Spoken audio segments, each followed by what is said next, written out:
Assalamualaikum warahmatullahi wabarakatuh. Perkenalkan, nama saya Vanessa Vira Olivia. Kalian bisa panggil saya Kak Vanessa. Nah, sebelum membahas tentang materi, alangkah baiknya kita berdoa terlebih dahulu agar diberi kemudahan dalam belajar. Berdoa mulai. Doa selesai.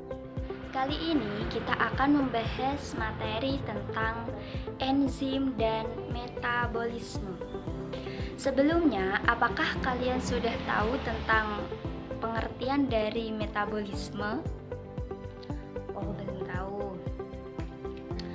Sebelum lanjut ke pengertian dari metabolisme, kalian harus tahu tentang pengertian dari sel. Sel adalah unit terkecil dari suatu makhluk hidup. Oleh karena itu, sel dapat menjalankan aktivitas kehidupan, di antaranya metabolisme. Metabolisme adalah proses-proses kimia yang terjadi di dalam tubuh makhluk hidup atau sel. Nah, metabolisme juga disebut reaksi enzimatis karena metabolisme terjadi selalu menggunakan katalisator enzim. Selanjutnya kita akan mempelajari pengertian dari enzim.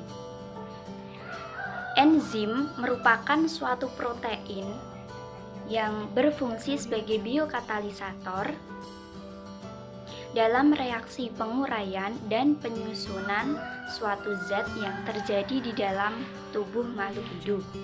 Selanjutnya, bagaimana cara mengetahui cara kerja enzim?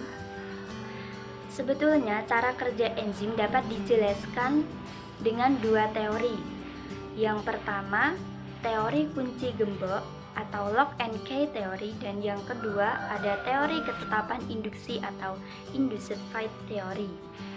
Nah, kita lanjut penjelasan dari teori yang pertama. Ada teori kunci gembok atau lock and key teori. Teori ini dikemukakan oleh Emil Fischer pada tahun 1898.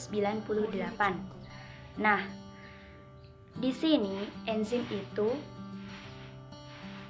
diumpamakan sebagai gembok yang mempunyai bagian kecil yang dapat mengikat substrat, sedangkan substrat diumpamakan sebagai kunci yang dapat berikatan dengan sisi aktif enzim.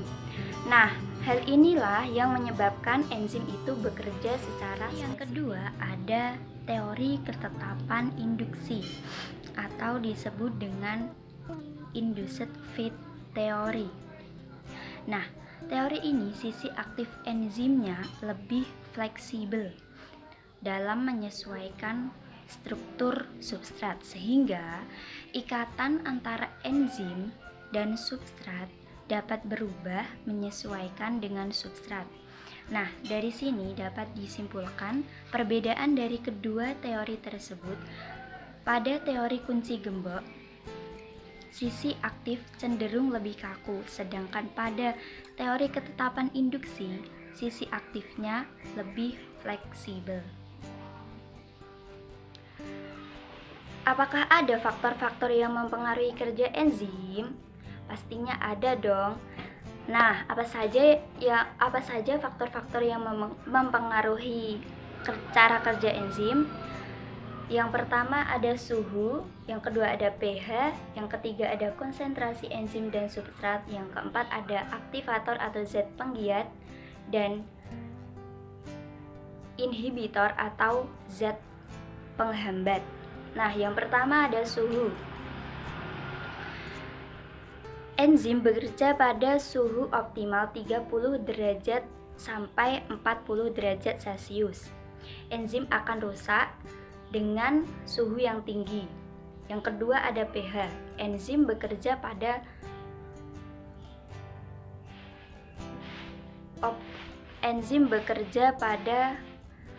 pH netral. Pada kondisi asam dan basa, enzim akan terhambat. Cara kerja enzim akan terhambat. Nah, yang ketiga ada konsentrasi enzim dan substrat. Pada umumnya, konsentrasi enzim dan substrat itu berbanding lurus dengan kecepatan reaksi, sehingga konsentrasi enzim dan substrat maka akan semakin cepat proses kimia berlangsung. Yang keempat ada zat penggiat atau aktivator dan zat penghambat atau inhibitor. Inhibitor ini ada dua macam. Yang pertama ada inhibitor kompetitif dan yang kedua ada inhibitor non-kompetitif. Sampai sini sudah bisa dipahami? Terima kasih.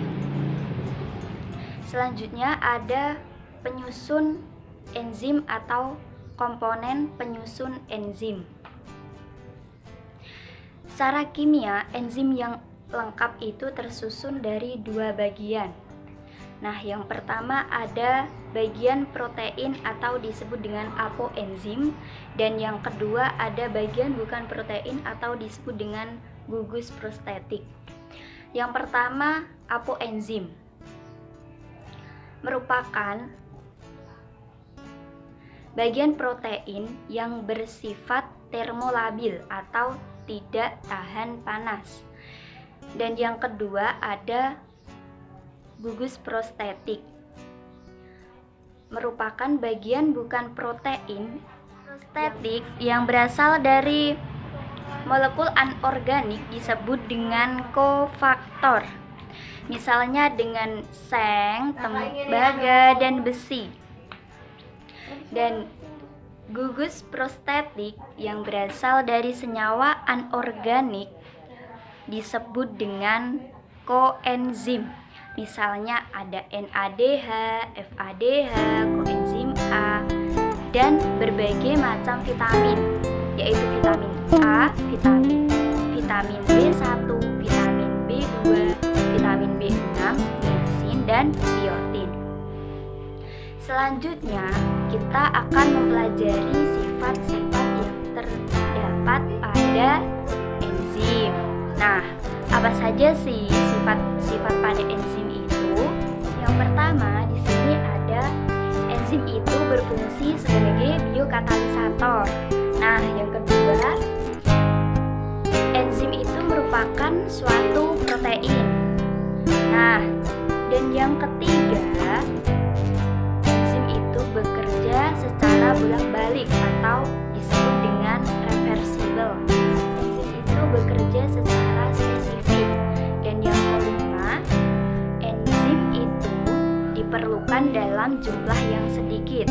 Sedangkan yang keenam, enzim itu dapat rusak oleh panas karena enzim adalah protein. Nah, rusaknya enzim oleh panas